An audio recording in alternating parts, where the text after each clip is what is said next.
Today, I'm going to be going over the secrets to getting rep the absolute fastest on NBA 2K25. If you just got the game or if you've had the game for a while, it doesn't matter. This video is going to help you get rep insanely fast. As you can see on screen, I am veteran 2 and I hit veteran 2 without any seasonal rep boost at all, since as you can see, I'm in elite. If y'all are confused, I'm going to explain what the rep boost is later in the video. But if I'm vet 2 without any sort of rep boost, imagine how high of a rep you're going to be if you use all the tips in this video. Enough talking, let's go ahead and get straight into the first thing that you need to know about rep grinding in NBA 2K25. Now, to unlock the ability to rep grind, you first have to pick an affiliation. You can do that by going to this spot on the map right here. And you have two affiliations to pick from. You can either pick Elite or Rise. Now, whatever affiliation you pick is going to play a big role on how much rep you can get in the future, because depending on which affiliation has the highest win percent at the end of each season during events, that affiliation is going to get a rep boost at the end of the season. And that rep boost is not a small rep boost by any means. That rep boost usually takes people from one rep to the next. And Rise has won all two of the rep boosts so far, so Rise for me is the easy choice for your affiliation.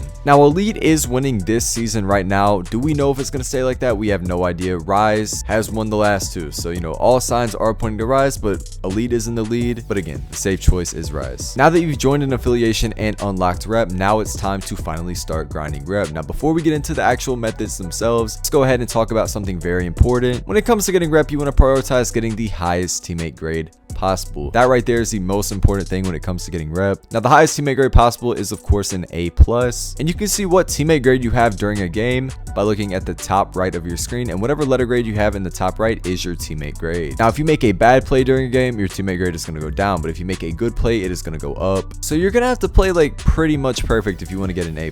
And you don't only want to try and get an A+, you also want to make sure that you actually win the game. If you get an A+ and you lose the game, it's not really going to matter, because if you lose, that's going to offset it. You know what I mean? Like, what's the point of getting an A+ if you're still losing the game? But now let's go ahead and talk about how you can actually get a high teammate grade the fastest and the easiest. So in terms of doing that, there are two main methods that I stick to. They're in two different modes when it comes to getting rep. Both are equally as effective for me, unless when there's double rep active, then you want to focus on only the second method. But if there's no double rep active at all, you want to stick to method number 1, aka the starting 5 method. Now, I'm sure 99% of y'all have no idea what starting 5 is, and not gonna lie, it's for a good reason. But I'm gonna go ahead and give y'all a breakdown of what starting 5 is. Now, starting 5 basically an online my career game, and I literally mean it's a my career game. You play on an NBA team, but you play against another real person who's also playing on an NBA team. Now, you can play this mode and do this method on any build, but me personally, I do it on center, and you're gonna see the reason for me doing this on center in just a second. The teams that I recommend picking are the Celtics, Suns, Spurs, Nuggets, and Lakers. Now,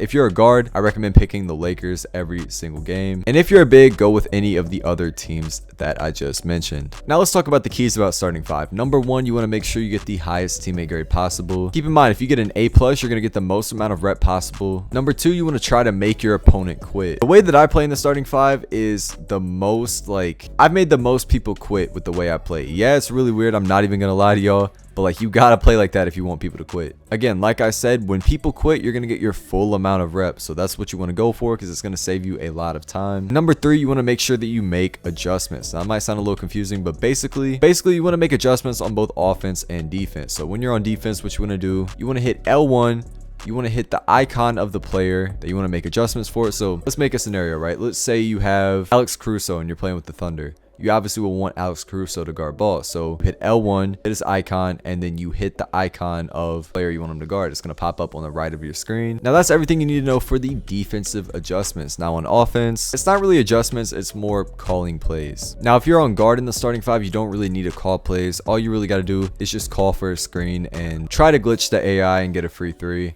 Like, if you do a step back, he should like play under the screen pretty much every time. But if you're on big, I would recommend prioritizing calling plays. Now, the way you call plays, you want to hit L1 like you do on defense, and you want to hit the icon of the player you want to call a play for.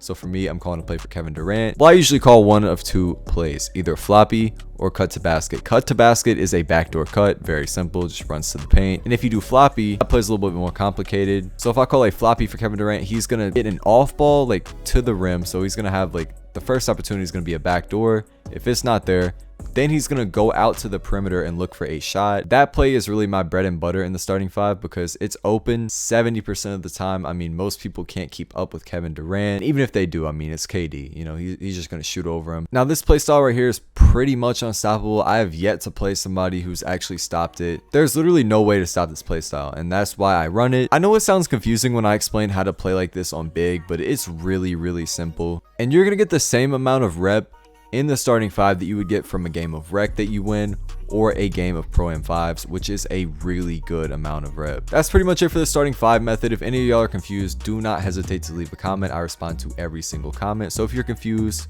please let me know. But yeah, getting into the next method, which is equally as effective. Now this method right here, I call it the twos court method, and I would primarily do this during double rep events in the park or the theater, as you get the most amount of rep for your time spent during those double rep events. Now, as y'all can tell by the name, it is of course done on the twos court, and you can play one of two positions. One option is playing guard. I play guard with this method, and I would recommend playing guard with this method when I have a build with either a 99-3 or a 99 midi. That way you have the highest chance of hitting your shots, because this method solely relies on shooting. You're never really going to drive. Your main objective is to shoot and really only shoot. Your big's objective is to get the rebound if you miss. So the way you want to play, you want to have your big set a screen. Now you want to play with a big with a relatively high strength. That way the screens are going to hit way better. What you want to do, you just want to use the screen, run one side, either fade for midi. I have a 99 midi, so I'm going to fade for midi, or you can do a quick stop from 3. And if you miss, your big should get the board because the other big on the other team should pick up every single time if the screen hits.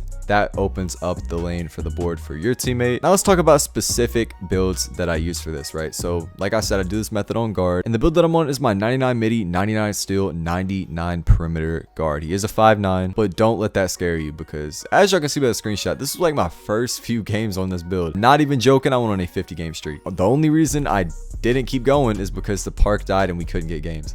I'm telling y'all right now, it does not matter that the build is 5'9". And if y'all want to make this build for yourself, click the top right. I have a whole video showing how to make the build. Then for your big, what you want to have is an inside, or more specifically, you want to have either a 6'9" tall big or a 7 foot tall big with a 99 offensive rebound. And you don't really need him to have shooting, because I'm not going to lie, the big's job is not to shoot the ball really ever. His job is to crash for board and set screens. Obviously hit him on the slip if he's open. I have played with poppers with this lineup.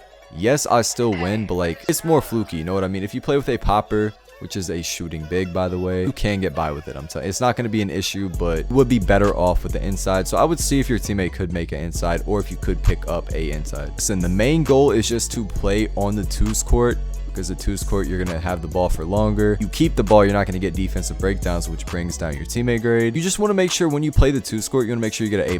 This lineup right here, like with a 99-3 guard and an inside, that's going to be the easiest and fastest way to get rep. Now that method is a little bit confusing, and if any of y'all are confused, do not hesitate to leave a comment. I answer every single question or every single comment. The next thing that is vital to the rep grind in NBA 2K25 is going to be playing double rep events. Double rep events are every Saturday usually, but sometimes they're on even more days. You can see this for yourself by going to the season events tab. These events include a variety of different modes like 5s, 3s, 2s, and sometimes even 1s. Make sure you play these events, because if you have an opportunity to play for double rep, which basically means you're playing 2 games in one, you need to play as much of that as you can if you're serious about the rep grind. You also want to make sure that you spin the wheel every single day, because there is a chance that you can get double rep from the wheel. Now, of course, you can play any mode whenever you get the said double rep, but I recommend going to starting 5. The only way you can get double rep in starting 5 is if you get double rep off the wheel, and 2K made it like that for a reason. And finally, if you're playing any city game mode and you don't want to play starting 5 and just try to chill in the 2s when there's no double rep going on, nothing like that, I make sure I put on the rep arm sleeves and leg sleeves. Now the way you get these is by leveling up in the season pass. Now you don't get like a crazy amount of rep, you only get 0.15%, but it is going to help you, even though 0.15 doesn't seem like a lot. There's also a rec sleeve for this as well, and in the rec it is going to help you a whole lot more. Now that pretty much wraps it up for the video. Again, if y'all have any questions, please make sure to let me know in the comments. Make sure to drop a like and drop a sub if you haven't already. So I'm not gonna lie, I am giving y'all the sauce. These rep methods are gonna get y'all right. That's pretty much it, and I'm gonna catch y'all in the next video.